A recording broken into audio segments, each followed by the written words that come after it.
Let's talk about win-loss sparklines. So whenever you have a large data set with positive and negative numbers, so you can see here on our data, right? A great way to visualize the trend is to add a win-loss sparkline, because you can see immediately on which ones are positive, and then there's also the negative numbers marked as well over here, okay, next to your data.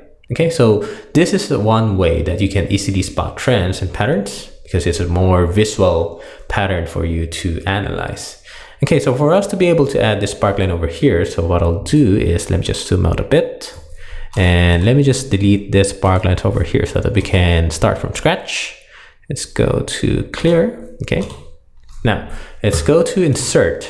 And then over here on the sparklines, we can see here that there's the win loss. So let's select that. And then under the data range, just make sure you have all of your numbers selected, right? Don't include the column headers. And then for the location of your sparklines, right? Just select, right, the area beside your table.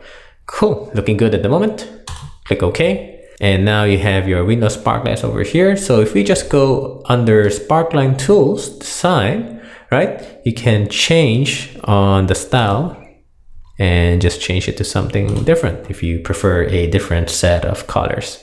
And another way is, if you want to change the negative color, you just go to marker color over here, negative points, and then let's say we prefer the color, let's say just go for pink, right? So the negative points get changed as well over here.